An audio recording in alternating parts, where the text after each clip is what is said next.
La pregunta que me han hecho es ¿por qué muchos que son primeros serán últimos en la vida venidera y los que ahora son últimos en esta vida serán primero en la venidera? Considero que hay dos respuestas. La más breve es que Jesús estaba tratando con aquellas personas a las cuales le había entregado el mensaje, que era su pueblo, que ellos serían los primeros, pero como no le recibieron, pasaron a ser últimos, porque los gentiles, que habían sido los últimos en recibir el Evangelio, fueron los primeros en recibirlo. Ahora, la segunda es más extensa. Esta declaración viene de la enseñanza de él y se encuentra en varios pasajes de los Evangelios, como en Mateo 19:30 y 20:16. Él a menudo utilizaba parábolas y dichos para enseñar lecciones espirituales y morales, que eran profundas en este caso. Estaba hablando de principios que se aplican a su reino y a la vida venidera. La idea central detrás de esta declaración es que las prioridades y valores del reino de Dios son muy diferentes a los valores y prioridades de este mundo. En esta sociedad a menudo se valora el éxito, la riqueza, el poder y la posición. Aquellos que son primeros en términos mundanos a menudo tienen ventajas y privilegios.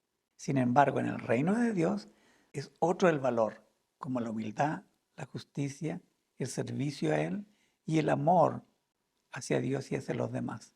Por lo tanto, cuando Jesús dice que los primeros serán últimos en la vida venidera, está enseñando que aquellos que se enorgullecen de su posición y riqueza terrenal pueden no tener el mismo estatus en el reino de Dios, si no han vivido de acuerdo con los principios de Dios.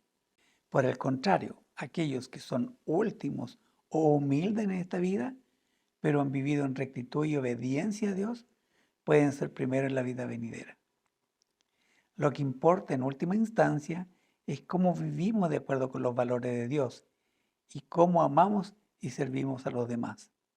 De nuevo, esta enseñanza de Jesús es un recordatorio de que debemos centrarnos en los valores y principios de su reino y no en la búsqueda egoísta de reconocimiento y éxito terrenal. El pasaje bíblico en 2 de Timoteo 3:16 es fundamental para comprender la inspiración de las Escrituras desde una perspectiva cristiana. En este versículo, el apóstol Pablo, que escribió esta carta a su discípulo Timoteo, hace una declaración importante sobre la naturaleza de la Biblia y cómo llegó a existir. La cita dice: toda la escritura es inspirada por Dios y útil para enseñar, para redarguir, para corregir, para instruir en justicia. Esta afirmación implica que la Biblia, desde el Antiguo Testamento hasta el Nuevo Testamento, es el resultado de la inspiración divina. Los autores humanos que escribieron los libros de la Biblia actuaron como instrumento de Dios para comunicar su mensaje a la humanidad. Por lo tanto, no fueron los autores humanos quienes fueron inspirados, sino más bien las escrituras mismas fueron inspiradas por Dios. Desde esta perspectiva, se reconoce que los escritores bíblicos, aunque utilizaron sus propias personalidades, estilos y contextos culturales, estaban siendo guiados y dirigidos por el Espíritu Santo en el proceso de la escritura. Esto garantiza que lo que se registra en la Biblia es la palabra de Dios sin errores y con autoridad divina. La idea central de esta enseñanza es que la Biblia es una fuente confiable de verdad espiritual y guía para la fe y la práctica cristiana. Creemos que las Escrituras son la palabra de Dios y por lo tanto contienen revelación divina que nos proporciona orientación en asuntos de fe, moral y conducta. En resumen, el pasaje de 2 de Timoteo 3:16 enfatiza que las Escrituras no son simplemente producto de la habilidad humana, sino que fueron inspiradas por Dios mismo, lo que les otorga una autoridad divina y un propósito divino en la vida de los creyentes. La sabiduría del tesoro en el reino de los cielos. Desde una perspectiva de mayordomía financiera, el versículo de Mateo 13:52 ofrece una visión valiosa de cómo debemos gestionar nuestras finanzas y recursos. Jesús compara a un escriba docto en el reino de los cielos con un padre de familia que saca cosas nuevas y cosas viejas de su tesoro. Este pasaje nos enseña que, como mayordomos de Dios, debemos ser sabios y diligentes en la administración de los recursos que Él nos ha provisto. Así como el padre de familia cuida su tesoro, nosotros debemos cuidar el dinero y las posesiones de nuestro Señor con sabiduría. En términos financieros, las cosas nuevas podrían representar la adquisición de nuevos conocimientos y habilidades para aumentar los ingresos. Esto incluye la inversión en educación, capacitación y desarrollo profesional, todo ello para mejorar nuestra capacidad de generar riquezas. Además, podría referirse a la búsqueda de nuevas oportunidades de ingreso, como emprendimiento o inversiones. Las cosas viejas son nuestros recursos y activos ya existentes. Debemos ser buenos mayordomos de lo que se nos ha dado a cuidar y multiplicar. Esto incluye la gestión eficiente de deudas y la planificación financiera a largo, mediano y corto plazo para garantizar la estabilidad económica. Este enfoque equilibrado nos permite honrar a Dios en la mayordomía financiera y contribuir al crecimiento de su reino. En resumen, como mayordomos financieros en el reino de los cielos, debemos combinar la búsqueda de nuevas oportunidades y conocimientos con el cuidado y la sabia gestión de los recursos actuales. Mateo 13:22, también conocido como la parábola del sembrador, nos presenta una enseñanza espiritual importante. Jesús utiliza esta parábola para ilustrar cómo diferentes personas responden a la palabra de Dios.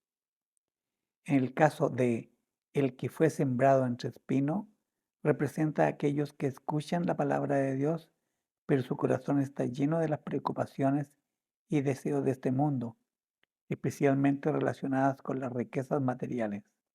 Estas preocupaciones y deseos mundanos actúan como espinos que ahogan la palabra de Dios, impidiendo que fructifique en sus vidas. El afán de este siglo se refiere a la ansiedad o inquietud provocada por las preocupaciones de la vida cotidiana y los deseos terrenales. Esto puede incluir la búsqueda obsesiva de riqueza, el deseo de tener éxito en el mundo material y la acumulación de posesiones. El engaño de la riqueza se refiere al hecho de que las riquezas materiales pueden engañarnos al hacernos creer que son la fuente principal de satisfacción y seguridad.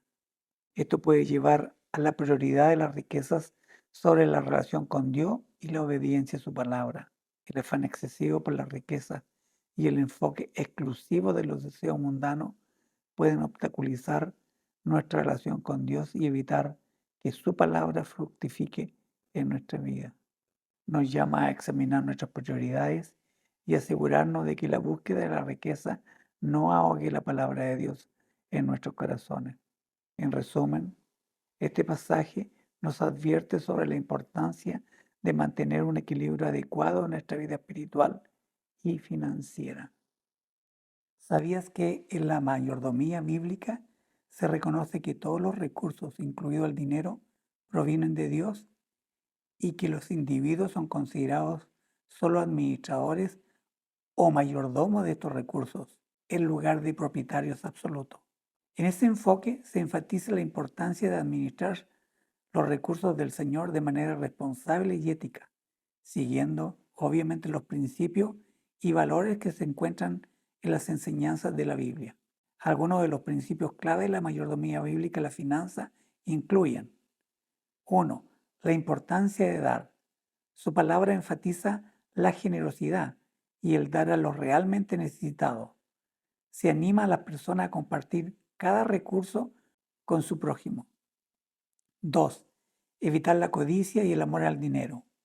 La Biblia también advierte sobre los peligros de la codicia y el amor al dinero y alienta a no enfocarnos excesivamente en la acumulación de las riquezas materiales.